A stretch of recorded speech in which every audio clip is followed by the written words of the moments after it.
برادران ملت اسلامی، السلام علیکم ورحمۃ اللہ وبرکاتہ۔ الحمد للہ وکفا وسلام علی حبیبہ المصطفیٰ، اما بعد فاعوذ باللہ من الشیطان الرجیم، بسم اللہ الرحمن الرحیم۔ ان ینصرکم اللہ فلا غالب لکم وان یخذلکم فمن ذا الذی ینصرکم من بعدہ وعلی اللہ فلیتوکل المؤمنون۔ صدق اللہ مولانا العظیم۔ بارگاہ رسالت معاب صلی اللہ علیہ وسلم میں درود پاک کا ہدیہ پیش کریں۔ اللہم صلی علی سیدنا و مولانا محمد معدن الجود والکرم وآلہ واصحابہ الکرام وابنہ الکریم وبارک وسلم صلاة دائمة سرمدا ابدا۔ اللہ عز و جل قرآن عظیم میں فرماتا ہے، اگر اللہ تمہاری مدد کرے تو کوئی دوسرا غالب آ ہی نہیں سکتا۔ ان ینصرکم اللہ فلا غالب لکم، تم پر کوئی غلبہ حاصل نہیں کر سکتا اگر اللہ تمہاری مدد کرے۔ وَإِن يَخْذُلْكُمْ فَمَنْ ذَا الَّذِي يَنْصُرُكُمْ مِنْ بَعْدِهِ، اور آگے اللہ فرماتا ہے، اور اگر اللہ تمہیں چھوڑ دے یا گرا دے تو کون ہے اس کے بعد جو تمہاری مدد کرے؟ کوئی ہے جو اللہ کے علاوہ تمہاری مدد کر سکتا ہے؟ جب نہیں ہے تو پھر آگے ہونا کیا چاہیے؟ وَعَلَى اللَّهِ فَلْيَتَوَكَّلِ الْمُؤْمِنُونَ، تو مومنوں کو چاہیے کہ وہ صرف اللہ پر بھروسہ کر کے رہیں۔ فتح، نصرت، مدد، یہ سب جو چیزیں ہیں بہت سارے لوگوں کے ذہن و دماغ میں ایسے ہے کہ فوراً آ جانا چاہیے۔ کوئی بھی فتح ہو، کوئی بھی مدد ہو، بغیر تمہارے اسٹرگل کیے ہوئے، بغیر مصیبت اٹھائے ہوئے نہیں ملے گی۔ اگر فتح و نصرت یوں ہی آپ کو روزانہ ملنے لگ جائے تو کیا رسول پاک صلی اللہ تعالیٰ علیہ وسلم مدینہ طیبہ میں بیٹھ کر دعا کرتے تو ساری چیزیں فتح یاب نہیں ہو جاتی؟ آپ صلی اللہ تعالیٰ علیہ وسلم کو بدر میں جانے کی ضرورت کیا پیش آتی؟ احد میں اپنے 70 جوان صحابہ کی شہادت پیش کرنے کی ضرورت کیا پیش آتی؟ اور اسی طرح سے خیبر ہو کہ حنین ہو کہ طائف ہو، کتنی جنگیں ہیں جس میں اپنی جان کی بازی لگائی صحابہ نے۔ سب سے بڑا معرکہ تو کربلا کا دیکھیں آپ، جہاں پورا کا پورا خاندان شہید ہو گیا ہے۔ تو فتح و نصرت بغیر قربانی کے اور بغیر تکلیف کے ایسی ہی آ جائے؟ آج کے زمانے میں ہم سوچ کر کے بیٹھے، ایسا نہیں ہوتا۔ اسلام زندہ ہوتا ہے ہر کربلا کے بعد، اور اللہ کی مدد آتی ہے، یہ بھی نہیں ہے کہ نہیں آئے گی۔ کچھ لوگ مایوس ہوتے ہیں، کچھ لوگ نروس ہو جاتے ہیں اور بھاگنے پر مجبور ہوتے ہیں۔ یہ امتحانات کی گھڑی ہوتی ہے۔ ایک حدیث پاک میں آپ کو بتاتا ہوں، اللہ کے نبی صلی اللہ تعالیٰ علیہ وسلم ارشاد فرماتے ہیں کہ آخر زمانے میں ایک ایسی عظیم جنگ ہوگی ایمان والوں کی اور رومیوں کے درمیان۔ کفار و مشرکین ہیں اور مسلمین ہیں۔ اس کو ملحمۃ الکبریٰ کہا گیا ہے، قیامت سے قریب ہونے والی یہ سب سے بڑی جنگ ہے۔ اسی سے آپ اندازہ لگائیں، اللہ کے حبیب صلی اللہ علیہ وسلم ارشاد فرماتے ہیں کہ اس میں کفار و مشرکین 80 جھنڈوں کے نیچے آئیں گے، اور ہر جھنڈے کے نیچے 12,000 کی فوج ہو، جو تقریباً حساب کرنے پر 9,60,000 کی فوج بن جاتی ہے۔ اگر وہ مومنین سے مقابلہ کرنے کے لیے اتنی بڑی فوج ایک جگہ جمع ہوتی ہے تو پھر اس جنگ کا اندازہ کریں کتنی بڑی۔ اس کو الملحمۃ الکبریٰ کہا گیا ہے اس لیے کہ اس میں گوشت کے چھیتڑے اڑیں گے۔ ملحمہ جو کہا گیا ہے عربی میں کہ گوشت کے ٹکڑے ٹکڑے دیکھے جائیں گے، اس قدر اس میں جانیں جائیں گی۔ اس جنگ کے متعلق جو اللہ کے حبیب صلی اللہ علیہ وسلم نے پیشین گوئی کی ہے، جو پہلے سے خبر دی ہے، وہ کیا ہے؟ فرمایا کہ پہلا دن جب ہوگا مقابلہ کا تو اس میں مسلمانوں کی جماعت میں تعداد کتنی ہوگی یہ تو نہیں بتایا گیا۔ کفار و مشرکین کے تو بتایا کہ 80 جھنڈوں کے نیچے آئیں گے، لیکن مسلمان اور مومنین جو لڑ رہے ہیں ان کی تعداد کا کوئی علم نہیں ہے ہمیں، لیکن یہ پتہ ہے کہ ان میں سے 1/3 ایک پوری جماعت کا 1/3 حصہ میدان چھوڑ کر بھاگ جائے۔ جنگ میں سے وہ میدان چھوڑ کر بھاگ جائیں گے جب اتنی شدت کی چیز ہو رہی ہو، مصیبت آ گئی ہے، تکلیف آ گئی ہے۔ ایک تہائی میدان چھوڑ کر بھاگ جائیں گے. اور ان پر کیا فرمایا حضور پاک صلی اللہ علیہ وسلم فرماتے ہیں وہ دنیا کے روئے زمین کے بدترین لوگ ہوں گے, ان کی توبہ بھی قبول نہیں ہوگی. وہ سب سے بدترین لوگ ہوں گے, پیٹھ دکھا کر جو نکل چکے. دوسرا مرحلہ آئے گا, دوسرا پڑاؤ.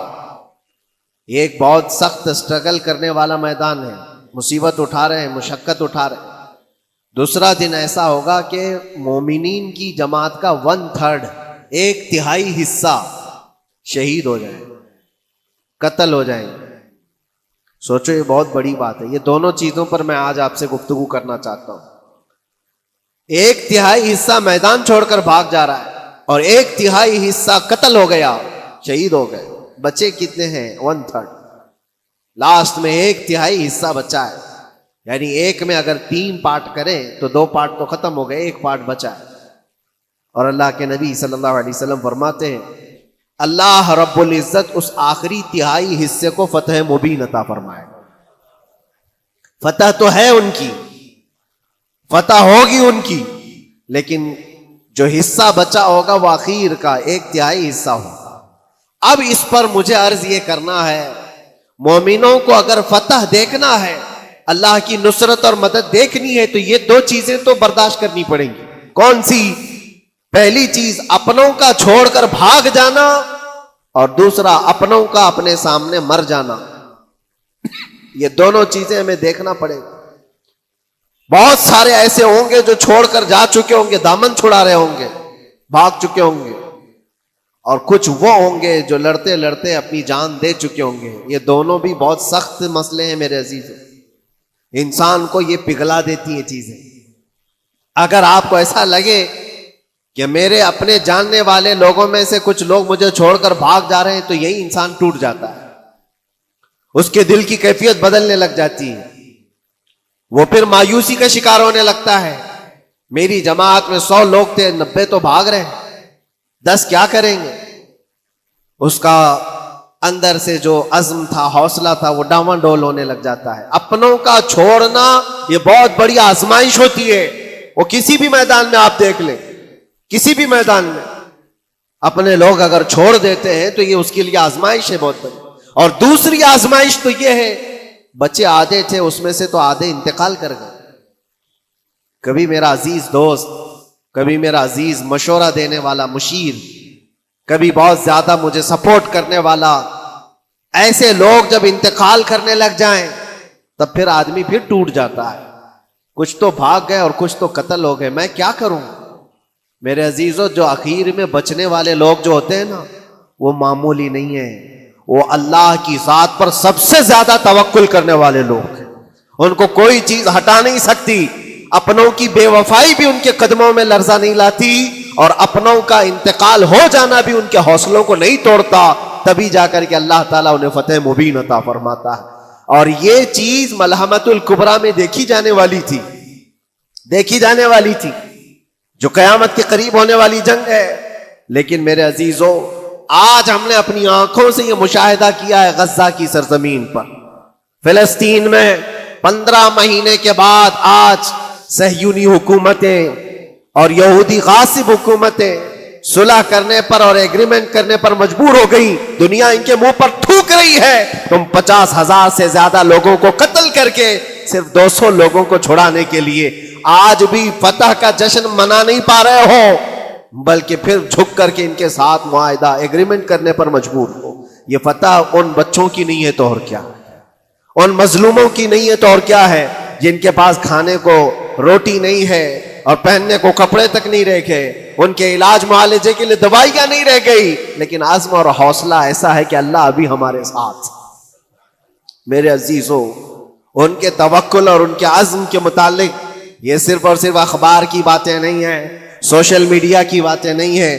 مخبر صادق رسول کریم صلی اللہ علیہ وسلم نے 1400 سال پہلے ہی بشارت دی تھی. اللہ کے نبی صلی اللہ علیہ وسلم فرماتے ہیں کہ دمشق کے ابواب یا پھر بیت المقدس کے آس پاس رہنے والوں میں ایک جماعت ہمیشہ قیامت تک ایسی رہے گی جو حق کے لیے لڑتی رہے گی. حضور پاک صلی اللہ علیہ وسلم فرماتے ہیں حق کے لیے وہ لڑتی رہے گی، قیامت تک ایک جماعت ہوگی.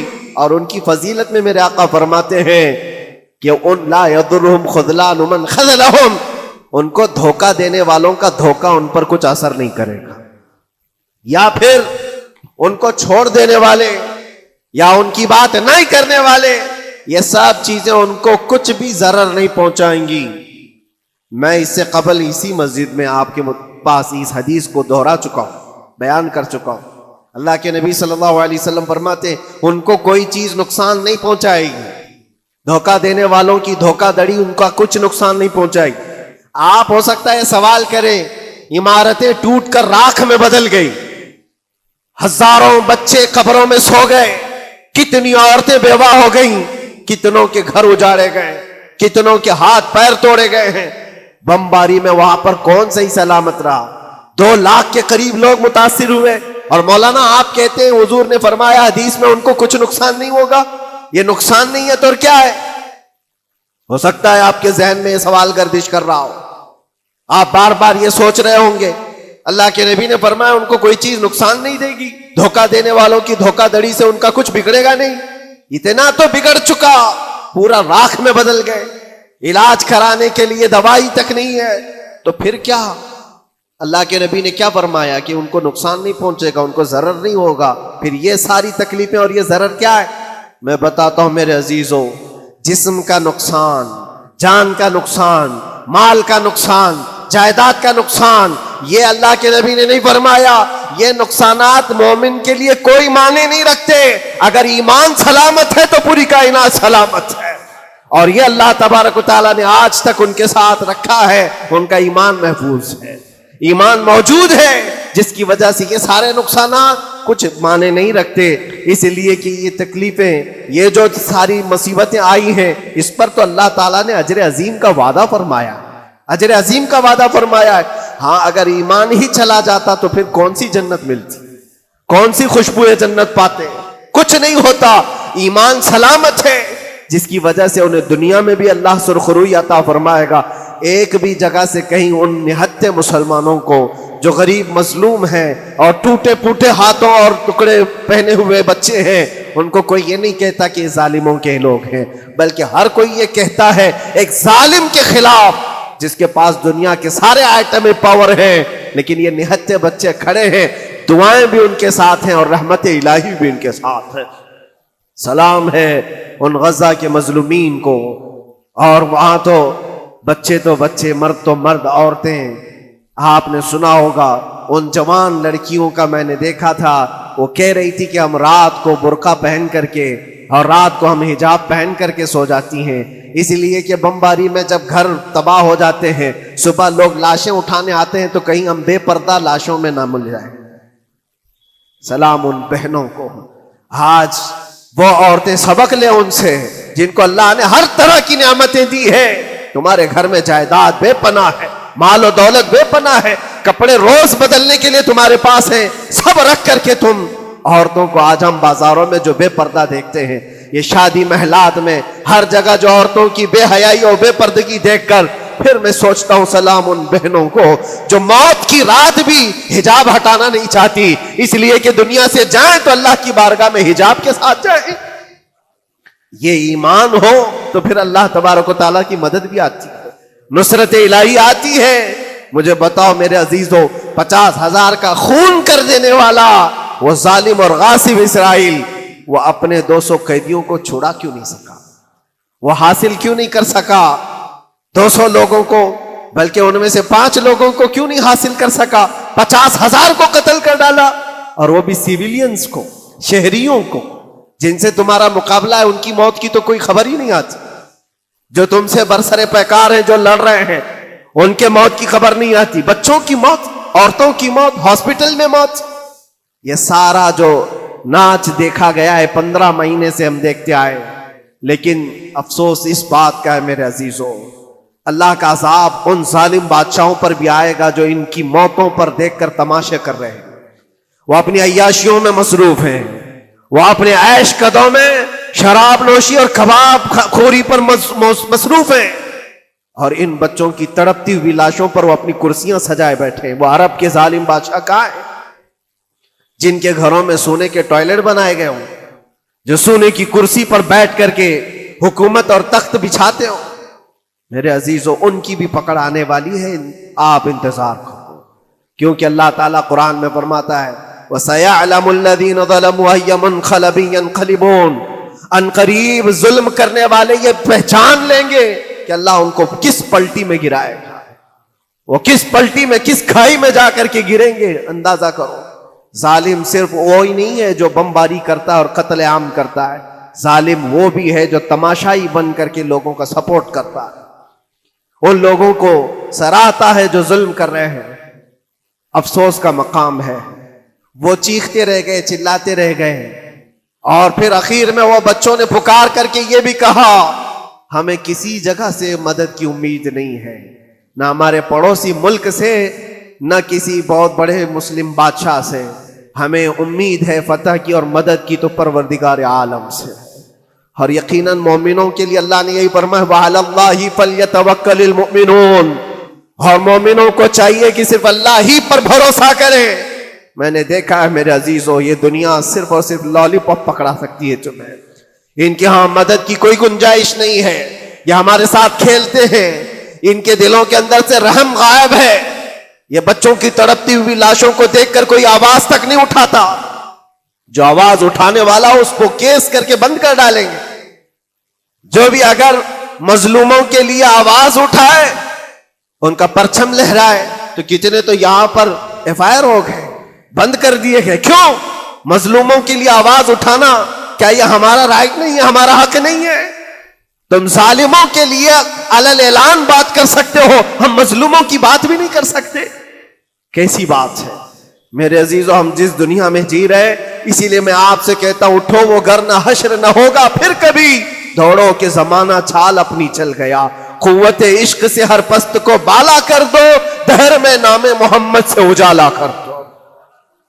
تمہارے پاس طاقت و قوت نام کی کوئی چیز ہے تو وہ ایمانی طاقت ہے، باقی کوئی چیز، کوئی طاقت و قوت تمہاری مدد نہیں کرے گی۔ وہ قوت ایمانی ہے جو بدر میں صحابہ کے ساتھ تھی، وہ قوت ایمانی ہے جو احد میں بھی صحابہ کے ساتھ تھی، وہ ایمانی طاقت و قوت کا جوش ہی ہے جو 4000 ہوتے تو 40,000 پہ بھاری ہوا کرتے تھے، وہ ایمانی طاقت و قوت ہی ہے جس پہ اللہ کی مدد اور نصرت آتی ہے۔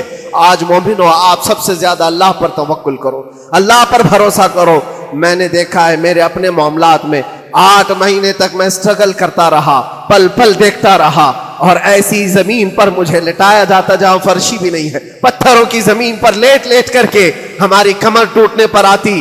اس وقت لوگ یہ کہتے فلاں کی طرف سے مدد آ جائے گی، فلاں کی طرف سے مدد آ جائے گی، ہم نے یہ لائن بھی لگا دی ہے، یہ سورس بھی لگا دیا ہے، ہر طرف دیکھتا رہا، اخیر میں پھر یقین ہوا مدد کہیں سے نہیں، میرے پروردگار سے ہی آئے گی۔ اللہ ہی مدد کرتا ہے مومنوں کی، بس یہ ہے کہ صبر ضروری ہے اور تھوڑی مصیبت اٹھانا ضروری ہے، اس لیے کہ مزاج ہے اسلام کا، اسلام زندہ ہوتا ہے ہر کربلا کے بعد۔ اپنی قربانیاں دو اور قربانیاں ضائع نہیں ہوتی، رنگ لائیں گی، ہماری شہادتیں رنگ لائیں گی، ان بچوں کی شہادتیں رائے گاہ نہیں جائیں گی جو 40,000 کے قریب شہید ہو چکے ہیں، وہ رنگ لائے گی۔ فتح بیت المقدس کے لیے ان کی قربانیاں، ان کی شہادتیں ایک عظیم باب بن کر کے نکلیں گی، ایک عظیم دروازہ بن کر کے نکلیں گی۔ آپ انتظار کرنا، وہ دن قریب آ رہا ہے جس کے متعلق میرے مصطفیٰ نے بشارتیں دی ہیں۔ ایک وقت وہ آئے گا جب امام مہدی کا ظہور ہوگا اور صرف پرچم اسلام لہرائے گا، وہ دن آئے گا، یہ قربانیاں ضائع نہیں جائیں گی میرے عزیزوں۔ اور اللہ کریم نے قرآن میں فرمایا، آپ لوگ ڈرتے ہوں گے مولانا پھر سے یہ ساری چیزیں بول رہے ہیں، ان کو برا لگے گا، ان کو برا لگے گا، بہتوں کو برا لگے گا، یہ میری بات نہیں، قرآن کہتا ہے وَلَوْ كَرِهَ الْكَافِرُونَ وَلَوْ كَرِهَ الْمُشْرِكُونَ۔ اللہ قرآن میں فرماتا ہے يُرِيدُونَ لِيُطْفِئُوا نُورَ اللَّهِ بِأَفْوَاهِهِمْ، لوگ تو چاہتے ہیں اللہ کے چراغ کو اپنے منہ کے پھونکوں سے بجھا دیں،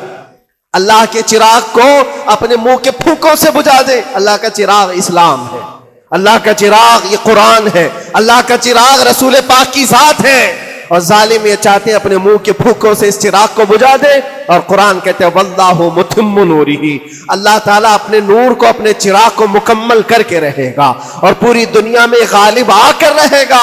آخر میں یہ جملہ اللہ نے فرمایا، اگرچہ کافروں یہ بات ناپسند کرتے ہوں، اگرچہ مشرک یہ بات ناپسند کرتے ہوں، میں نہیں کہہ رہا، اللہ کہہ رہا ہے، یہ بات تو بری لگے گی ہی۔ ایسا کیوں بولتے ہیں؟ اس لیے کہ یہ ہونے والا ہے جو قرآن نے کہا۔ یاد رکھو، زمین اوپر جا سکتی ہے، آسمان نیچے آ سکتا ہے، لیکن میرے رب کا فرمان کبھی ٹل نہیں سکتا۔ جو قرآن نے کہا ہے وہ ہو کر رہے گا، اور اسی پر ایمان ہم سب مومنوں کی شان ہے، ہم سب مومنوں کی شان ہے۔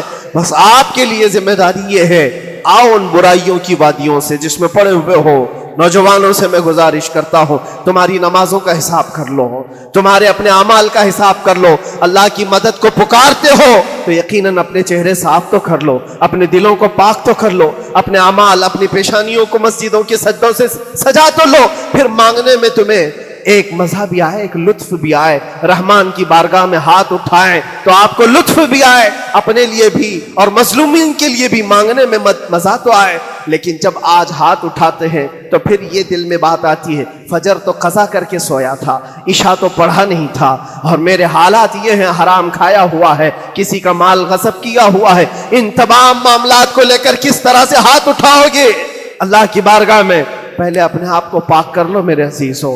جب صاف ستھرے ہو جاؤ تو پھر اللہ کی مدد بھی آئے گی۔ اس لیے کہ دنیا میں ہم نے دیکھا ہے، صاف پیالہ لے کر کے آؤ گے تو دودھ بھی ڈالا جا سکتا ہے اور مٹھائی بھی دی جا سکتی ہے، لیکن پیالے میں ہی کیچڑ بھر کر کے لاؤ تو دودھ دینے والا کیا اس میں دودھ ڈالے اور مٹھائی دینے والا کیا اس میں مٹھائی ڈالے۔ یہ تو دنیا والوں کا دستور ہے، بلا تشبیہ و بلا تمثیل۔ اپنے پاک دلوں کو لے کر اللہ کی بارگاہ میں جاؤ تو فوراً تمہارے لیے مدد بھی آ جائے، فوراً مدد بھی آ جائے۔ اللہ کریم ان غزہ کے نہتے اور مظلوم مسلمانوں کی فتح کو سدا قائم و دائم رکھے، اور ان کے ٹوٹے پھوٹے بکھرے گھروں کو اللہ تعالیٰ پھر سے آبادی عطا فرمائے، ان کے کمزوروں کو مولا طاقت و قوت عطا فرمائے، ان کے شہیدوں کو مولا اجر عظیم نصیب فرمائے، ان کی بیواؤں کو مولا صبر جمیل عطا فرمائے، ان کے یتیموں کو مولا طاقت و قوت عطا کرے، ان کی مسجدوں کی آواز اور ان کی گونج کو مولا پھر سے بلندی عطا فرمائے، اور ان کے صبر اور ان کے استقامت اور ان کے حوصلے کو مولا پورے دنیا کے مومنین کے دلوں میں قائم عطا فرمائے۔ ان کے ہر طرح کے حوصلے، ان کے صبر اور ان کے مجاہدانہ استقلال کو مولا ہم سب کے لیے ذریعہ نجات عطا فرمائے۔ ہماری نسلوں کے لیے اللہ تعالیٰ ایک سبق آموز حکایت عطا فرمائے۔ مولا کریم تیرے دربار میں دعا ہے، ہم سب کو بزدلوں کی جماعت سے نجات عطا فرما۔ مولا ہم کو منافقین اور مشرکین اور کافرین کے وسوسوں اور ان کے تمام فتن و شرور سے محفوظ فرما دے۔ ہم سب کو ظالموں کے ظلم سے بچا، فتنوں کے فتنے سے بچا، شرین کے شر سے بچا، حاسدین کے حسد سے بچا، جلنے والوں کی جلن سے محفوظ فرما۔ خدایا قدیر و جبار، آخری سانس تک ہمارے ہاتھوں کو غیروں کے سامنے پھیلنے سے محفوظ فرما دے۔ تو اپنا اور اپنے حبیبوں کا محتاج بنائے رکھ۔ وآخر دعوانا ان الحمدللہ رب العالمین۔ السلام علیکم۔